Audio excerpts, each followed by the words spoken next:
অন্তর্বর্তী সরকারের কোনো সদস্য যদি নিরপেক্ষ না থাকতে পারেন তাহলে সরকার থেকে বিদায় নিয়ে রাজনৈতিক দল গঠন করে জনগণের মোকাবেলা করতে পারেন।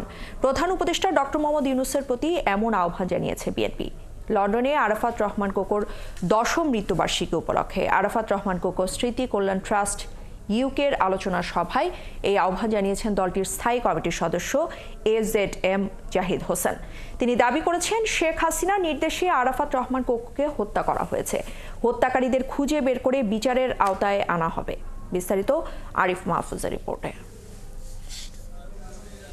মরহুম আরাফাত রহমান কোকোর 10ম মৃত্যুবার্ষিকী উপলক্ষে লন্ডনে আলোচনা সভা ও দোয়া মাহফিলের আয়োজন করে আরাফাত রহমান কোকো স্মৃতি কল্যাণ ট্রাস্ট ইউকে। এতে উপস্থিত ছিলেন বিএনপির স্থায়ী কমিটির সদস্য ডক্টর এনামুল হক চৌধুরী, বেগম খালেদা জিয়ার একান্ত সচিব আব্দুস সাত্তার ও স্থায়ী কমিটির সদস্য AZM জাহিদ হোসেন। এ সময় কোকোর মৃত্যু স্বাভাবিক কোনো মৃত্যু নয়, তাকে হত্যা করা হয়েছে দাবি করে বক্তারা বলেন, আরাফাত রহমান কোকো মৃত্যু স্বাভাবিক না, তাকে পরিকল্পিতভাবে হত্যা করা হয়েছে। তার যে মৃত্যু, এটিকে স্বাভাবিকভাবে আমরা কখনোই নেই, এখনো নিচ্ছি না।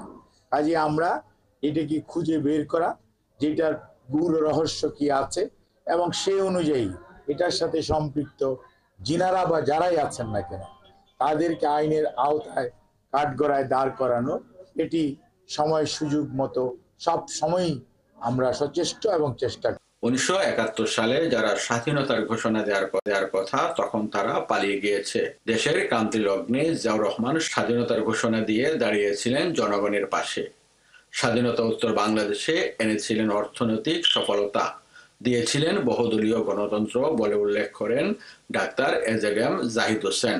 দেশের মানুষের কৃষি বলেন, অর্থনীতি বলেন, স্বাস্থ্য বলেন, প্রত্যেকটা ক্ষেত্রে দেশকে এগিয়ে নিয়ে যাওয়ার জন্য যার সবচেয়ে বড় প্রচেষ্টা, তিনি হচ্ছেন শহীদ রাষ্ট্রপতি জিয়াউর রহমান। প্রধান উপদেষ্টা ডক্টর মোহাম্মদ ইউনূসকে সমর্থন জানিয়ে ডাক্তার জাহিদ হোসেন বলেন, অন্তর্বর্তীকালীন সরকারে ডক্টর ইউনূস স্যারকে বলবো, আমরা আপনাকে শ্রদ্ধা করি, আমরা আপনাকে সমর্থন করি, ততক্ষণ করি যতক্ষণ আপনি নিরপেক্ষ থাকবেন, আপনার সরকার নিরপেক্ষভাবে দায়িত্ব পালন করবে।